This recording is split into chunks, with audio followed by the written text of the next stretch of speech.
When you reach your late 60s and early 70s, nobody really prepares you for how strange life begins to feel. People warn you about the money side of retirement. They warn you about cholesterol, about blood pressure, about medications, and doctor visits, and all the paperwork that comes with growing older. But very few people ever sit you down and tell you the honest truth about what actually changes in a person between 65 and 75. Not the numbers on a chart. The real thing. The quiet thing. The thing you feel late at night when the house goes still, and you find yourself wondering why everything seems to ask a little more of you than it used to. And I'll tell you something from my own life, friends, because I've walked straight through the middle of these years myself. This is not the decade when life becomes impossible. I want you to hear that clearly, right at the start, because too many people brace for the wrong thing. It's not that life becomes impossible, it's that life becomes heavier. Little things, ordinary things, things that never used to cost you a single second thought, suddenly start asking something from you. A little more energy, a little more courage, a little more patience with yourself. The weight isn't dramatic, it's subtle. And that's exactly what makes it so easy to miss and so easy to misunderstand. Because here's the trap, and I fell into it myself for a while. When you don't understand what's happening, you start blaming yourself for changes that are actually happening to almost everybody your age. You think you're getting lazy. You think you're losing your nerve. You think something is wrong with you specifically, when the truth is that you've simply entered a season of life that nobody described to you honestly. And that self-blame does more damage than the changes themselves ever could. It's a heavy thing, carrying guilt for something that was never your fault to begin with. So that's why today I want to sit down and talk with you, friend to friend, about 6 challenges that quietly arrive in these years. And I'm not doing this to depress you or frighten you. Quite the opposite. I want you to understand these 6 things before they slip in and start stealing pieces of your life without ever asking your permission. Because here's what I've learned. Once you can see what's happening, once you can name it, you can meet it gently. Not with force, not with denial, not by pretending you're 25 again, but with awareness, with a little patience, and with a kind of soft, steady wisdom that only comes with age. So stay with me all the way to the end, because the 6th one is the deepest of them all, and it's the one that quietly decides how the rest of these years will feel. But before we go any further, let me ask you one small kindness. If these words end up meaning something to you today, take a moment to give this video a like, because it helps these honest conversations reach more people our age who need to hear them. And subscribe, so we can keep sitting down together like this. And I'd truly love to know who's here with me, so tell me down in the comments what city and state you're watching from, and how old you are. I read them, every one. Now let's talk about the first challenge, the one that sneaks up on almost everybody. The first challenge is sameness. Now this one is sneaky, friends, because most folks don't even realize it's happening to them. There's no dramatic moment, no single day it arrives. It just creeps in, quiet as dust settling on a shelf. One day you look around and you notice you've been driving the same 3 roads for months, eating the same handful of meals, watching the same television programs in the same chair every single evening, while the days blur together like somebody took your life and ran it through a photocopier over and over and over again. Every day a slightly faded copy of the one before. I went through this myself, right after I turned 70. There was a little diner I loved.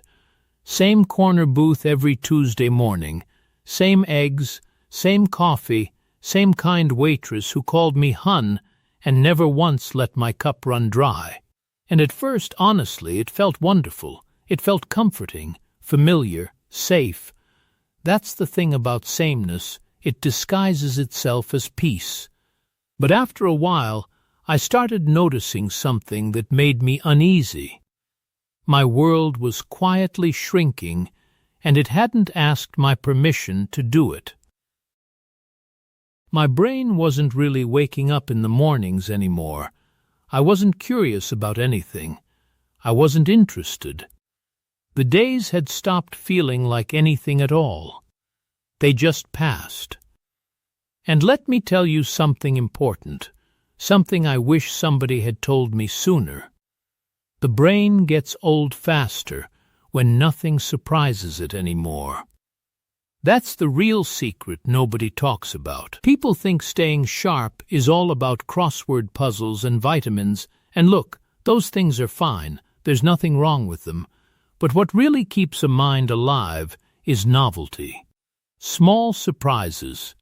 Tiny moments where your brain suddenly has to sit up and pay attention again, because it's seeing something it hasn't filed away 1,000 times before. Sameness lets the mind fall asleep with its eyes open. So one afternoon, I did something small. I drove 3 streets farther than I usually did, just 3, and I found a little park I had never noticed in all my years living there. I sat on a bench and watched 2 boys playing basketball, while an old woman fed birds from a crumpled paper bag. Nothing extraordinary happened. Nobody would ever make a movie about it. But I drove home feeling more awake than I had in months, and that's when I understood. The cure for sameness isn't some grand adventure. It's the willingness to let a little bit of the unfamiliar back into an ordinary day. And I want to be clear about something, because I know how this can sound. I'm not telling you that routine is your enemy. Routine is a gift at our age. It steadies us. It comforts us. It gives shape to days that could otherwise dissolve into nothing. The problem was never having a favorite booth at the diner. The problem is when the routine becomes the whole world, when there's no window left open anywhere for something new to drift in. You don't have to tear your comfortable life apart. You just have to leave one small door open. Keep the Tuesday eggs, keep the corner booth, keep the things that bring you peace, and then, once in a while, take the long way home. That's all. That balance, comfort with just a pinch of surprise, is what keeps a mind both peaceful and awake. So if you recognize yourself in what I'm describing, don't be hard on yourself, but do gently shake things up. Take a different route. Order the thing you never order. Call a person you haven't spoken to in years. Sit in a different chair. Rearrange one room. These sound almost too small to matter, I know. But the mind doesn't need enormous change to wake back up. It just needs to be surprised now and then, reminded that the world is still wide, still full of small things it hasn't seen yet. And that reawakening, that little spark of curiosity, is what leads us straight into the second challenge, because a mind that's waking up soon notices something it had been quietly avoiding. The second challenge is the one nobody likes talking about, because it feels a little embarrassing to admit. It's the shrinking of your social world, and it doesn't happen all at once, which is exactly what makes it so hard to see coming. It happens the way evening comes on, so gradually you don't notice the light leaving until you look up and realize it's dark. First, a couple of friends move away to be near their children. Then somebody you used to see every week gets sick. Then, one by one, people begin to pass, and each funeral takes not just a person, but a whole world of shared memories that only the two of you carried. And on the other side, the natural gathering places of your life quietly disappear too. When you worked, you had co-workers, hallways full of hellos, a reason to get up and be among people every single day, whether you felt like it or not. When the children were young, there was the whole busy world of their lives spilling into yours. But then the work ends, and the children grow up and grow busy, and the phone rings a little less each year, and the invitations thin out, until one day you realize that a whole week can pass where you've barely spoken to another living soul. And nobody did that to you on purpose. It just happened, quietly, the way these things do. Here's the part I had to learn the hard way, and it's important. When your world shrinks like this, the instinct is to wait. To wait for someone to call you, to invite you, to remember you. We tell ourselves that if people wanted to see us, they would reach out. But everybody your age is thinking the exact same thing, sitting in their own quiet houses, waiting for the phone to ring. And so two lonely people, who would genuinely love to see each other, can sit alone for months, each one waiting for the other to go first. I wasted more time than I'd like to admit, waiting, so I made myself a rule, and I'll share it with you, because it changed things for me. I decided I would be the one who reaches out first, and I would stop keeping score. If I thought of someone, I'd call them, right then, before the thought could talk itself out of it, not to have some big important conversation, just to say, you crossed my mind, and I wanted to hear your voice. Some people were surprised. Some were so grateful it nearly broke my heart. And slowly, a little life came back into my weeks. A standing coffee here, a phone call there, a neighbor I started walking with. It wasn't the busy world of my younger years, but it was warm, and it was mine, and I built it on purpose. So if your world has grown quiet, I want you to know two things. First, it is not because you are unwanted or unlovable. It is simply the arithmetic of these years, and it happens to nearly everyone. And second, the quiet can be answered, but usually you have to be the one to answer it. Reach out first. Join the thing. Say yes to the invitation even when you're tired. Be the one who calls. It takes a little courage, I won't pretend it doesn't. And courage, as it happens, brings us right to the third challenge, because there's a particular kind of courage these years demand that cuts straight against everything our generation was raised to believe. And here's one more thing I'll gently press you on, because I think it matters more than people realize. Don't wait until you feel lonely to build your connections. That's the mistake I made. I waited until the quiet had already settled in before I did anything about it, and it's much harder to reach out from a place of loneliness than from a place of strength. So build the walking group now. Say yes to the community class now. Make the standing coffee date now, while you still have the energy and the spirit for it. Think of it like tending a fire. It's far easier to keep a fire going than to relight it from cold ashes. Your connections are that fire, and these years are exactly when they need the most tending. The third challenge may be the hardest one of all, because it doesn't just ask something of your body. it attacks your pride. It's learning how to receive help, and I know, just hearing those words might make something in you tighten up, because most of us in this generation were raised to stand on our own 2 feet no matter what.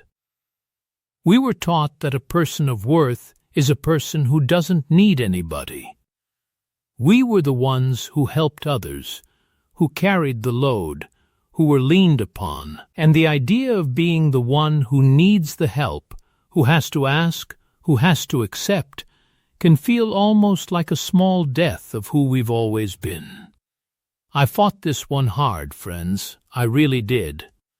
There was a stretch where I'd struggle to carry something heavy rather than ask my son to grab the other end.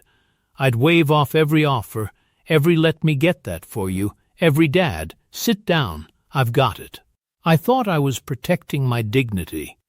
I thought I was being strong. And it took me an embarrassingly long time to understand what I was actually doing, which was something else entirely, something I'm not proud of. I was pushing away the very people who loved me. Because here's the truth I finally had to sit with. Our children, our family, the people close to us, they often want to help us far more than we ever let them. When you refuse every single offer, when you insist on doing it all yourself, you think you're sparing them a burden. But sometimes you're not sparing them anything. Sometimes you're shutting them out of the simple human joy of loving you, of caring for you the way you once cared for them. Refusing help isn't always strength. Sometimes it's a wall, and the people on the other side of it just want to be let in. That understanding changed things for me. I started saying yes, small yeses at first. Yes, actually, I'd love a hand with that. Yes, would you drive me? It'd be nice to have the company. And do you know what I found? The relationships got warmer, not weaker. My accepting help didn't diminish me in their eyes. It drew us closer. Receiving graciously, it turns out, is its own kind of dignity and its own kind of gift to the people who love you. So if you're white-knuckling your independence right now, I gently ask you to loosen your grip, just a little. Let somebody help you this week. Let them love you that way. It's not weakness, it's connection. And speaking of the body and what it can and can't do anymore, that brings us quietly to the 4th challenge. The 4th challenge is another one that sneaks into these years so quietly you barely notice it, until one day you realize your world has started getting smaller because of it. I'm talking about the body's hesitation, and I want to choose that word carefully, because it isn't weakness exactly, it's hesitation. It's that tiny pause before you get up from a chair. That half second at the bottom of the stairs where you suddenly measure them in a way you never used to. That little flicker of doubt before you step off a curb or onto a ladder or into a slippery tub. Your body starts asking, quietly, "Are you sure?" before it does the things it once did without a thought. And here's the danger in it, the part that catches so many people. The hesitation itself is normal, and it's even wise. A little more caution is not a bad thing at our age.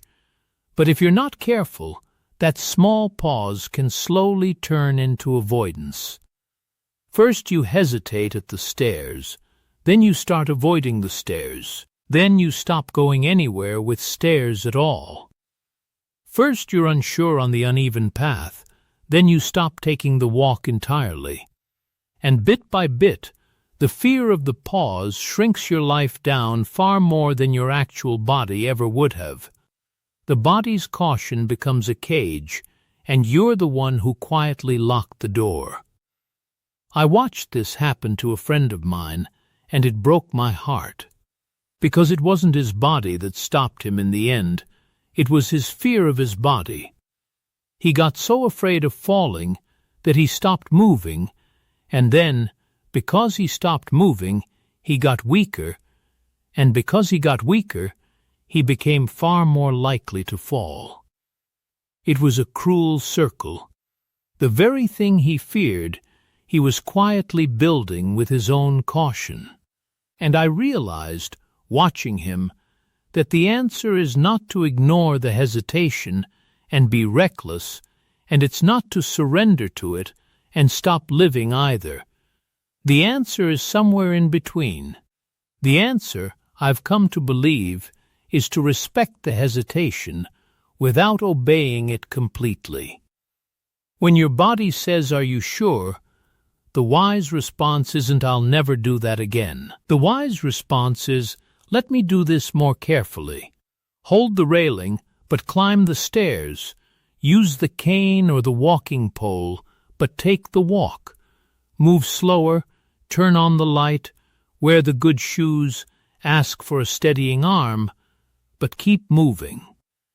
Because a body that keeps moving stays far more capable than a body that surrenders to the pause. Gentle, consistent movement is what keeps that hesitation from hardening into a prison. So if you've felt that little pause creeping into your days, don't let it quietly rewrite the map of where you're willing to go. Meet it with care instead of fear.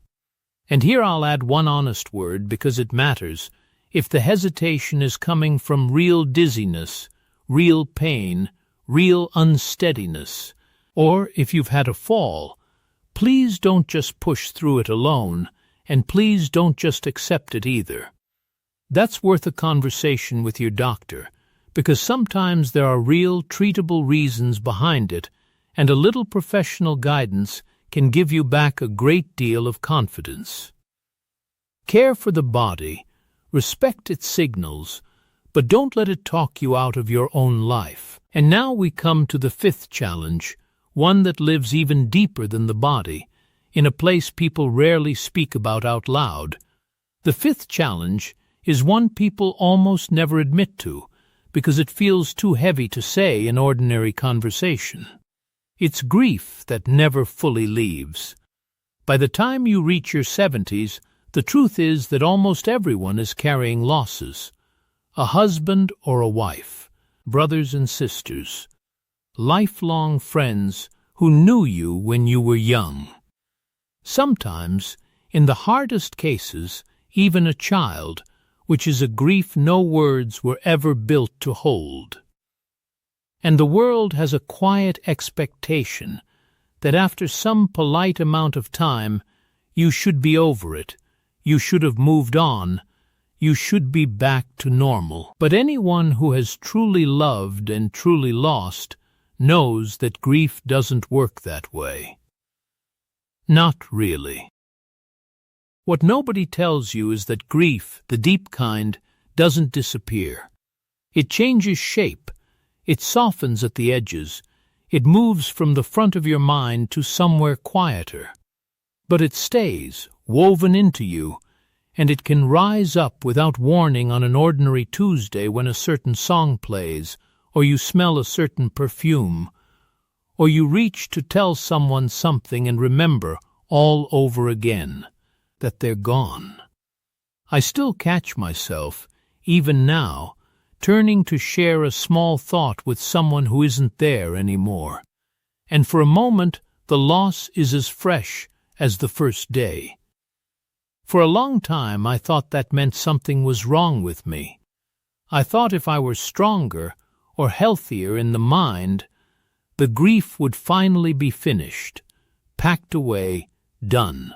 But I've come to understand it very differently now, and this understanding brought me a strange kind of peace. The grief that stays is not a sign of weakness or of being stuck. It's the shape love takes after the person is gone. We grieve deeply because we loved deeply. The ache is not the opposite of the love, it's the continuation of it. And once I stopped fighting the grief, stopped demanding that it leave, it became something I could carry with tenderness instead of shame. So I stopped trying to get over the people I've lost, and I started making room for them instead. I let myself remember out loud. I talk about them. I laugh at the old stories. I let the tears come when they come, and I don't apologize for them anymore. Grief and gratitude, I've learned, can live in the same breath. I miss them terribly, and I'm so grateful they were mine. Both things are true at once, and holding them together is not a burden. It's a kind of faithfulness. It's how we keep loving someone after they're gone. And I want to say one thing directly and gently, especially to whoever might need to hear it right now. If your grief ever feels like more than you can carry, if it pulls you down into a darkness that won't lift, or steals your will to go on, please, please don't carry that alone in silence. There is no shame in it, none at all. Reach out to someone you trust, to your family, to your doctor, to a grief counselor, or a faith community, or a support group. Sharing that weight is not weakness, it's wisdom, and it's one of the bravest things a person can do. We were never meant to bear the heaviest losses entirely on our own. And carrying that kind of question, how do I go on, leads us, in a way, straight to the sixth and final challenge, the deepest one of them all. The sixth challenge, maybe the deepest of all, is the question of purpose. Because after the old identities start to fade away, this one hits people harder than almost anything else. For most of our lives, we knew exactly who we were by what we did. I was my job. I was the provider. I was the mother, the father, the one everyone depended on, the one with somewhere to be and something to do. Our identity was stitched together out of our roles, our usefulness, our productivity. And then, slowly, those roles fall away. The work ends. The children are grown and don't need raising anymore. The daily duties that once filled every hour simply aren't there. And you wake up one morning and quietly wonder, if I'm not those things anymore, then who am I? What am I even for? This is the challenge that, in my experience, decides more than any other how these years actually feel. Because a person can be in reasonable health, with money enough and family nearby, and still feel utterly lost if they've quietly concluded that their purpose is behind them. I've seen it. I've felt the edge of it myself. There's a particular ache in believing that your most useful, most meaningful days are all in the past, and that what's left is just waiting. That belief is heavy, and it can dim everything else, no matter how good the circumstances look from the outside.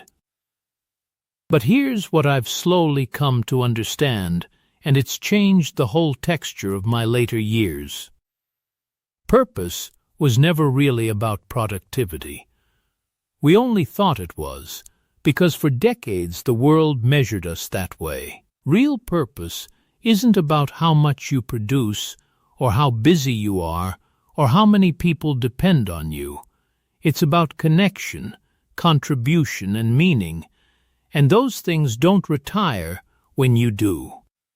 You can still teach what you know to someone younger. You can still be the one who remembers the family stories, who holds the history nobody else was there for. You can still comfort, still listen, still encourage, still love. You can still plant a garden, or a friendship, or an idea in a grandchild's mind that outlives you.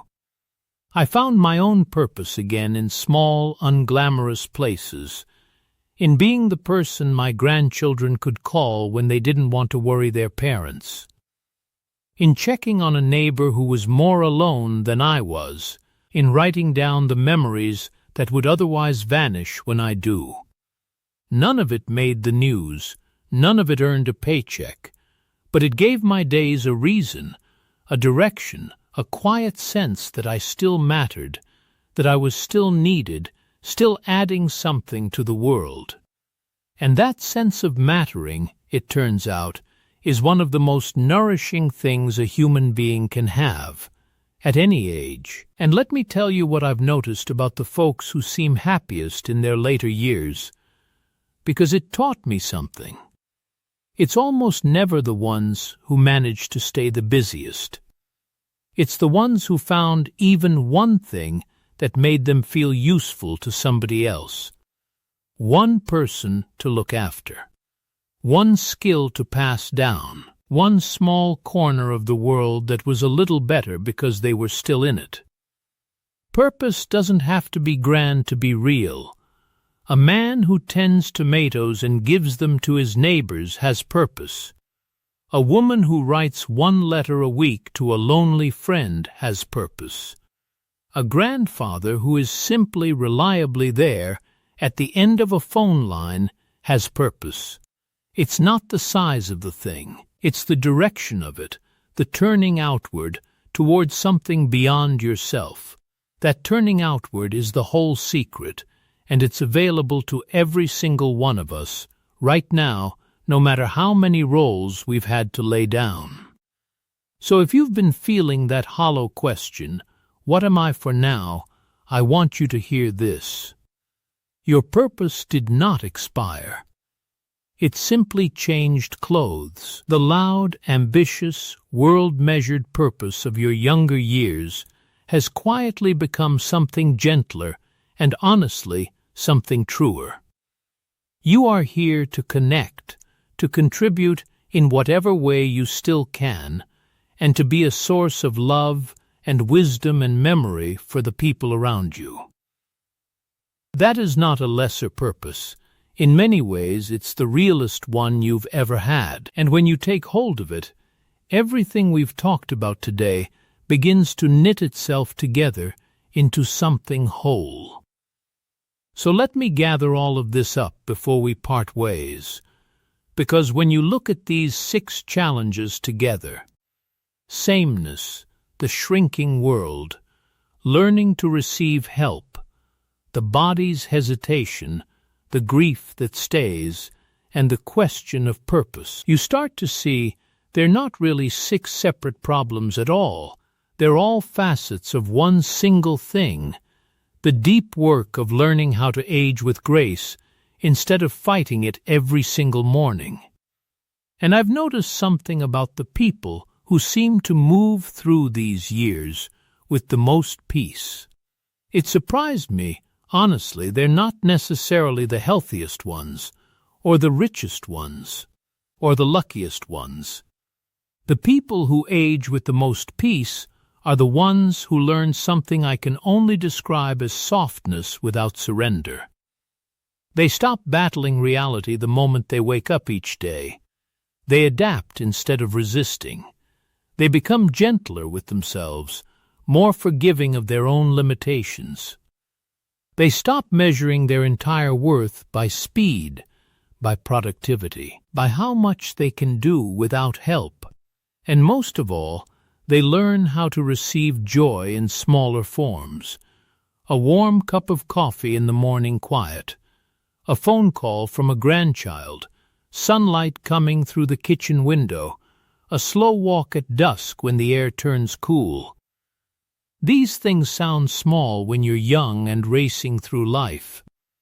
But later on, friends, they become enormous. They become everything. So if you're somewhere between 65 and 75 right now, or even older than that, I want you to remember something before we say goodbye today. You are not failing because life feels heavier now. Please, let that self-blame go.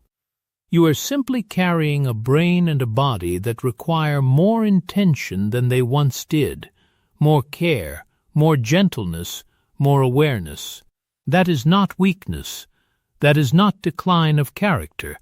That is human aging, the same road nearly everyone who came before you has walked.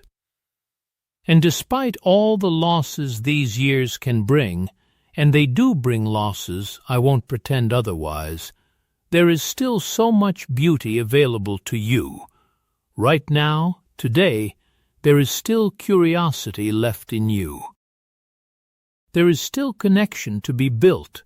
There is still laughter left, still love left, still purpose left, still whole mornings and quiet evenings full of small, real joys waiting to be noticed. Maybe not in the loud, ambitious, world-applauded way we chased when we were young, but in a quieter way, a truer way, a way that, if I'm being honest, I think is more beautiful than the noise ever was. Now, before I go, one gentle and honest word. Everything I've shared today comes from my own life and heart, not from any medical training, and it's no substitute for the care of a doctor or a counselor. If your body, your grief, or your spirit feels like more than you can carry, please reach out to a professional who can walk with you. There is no shame in it, only wisdom. So thank you for spending this time with me today. I mean that from the bottom of my heart.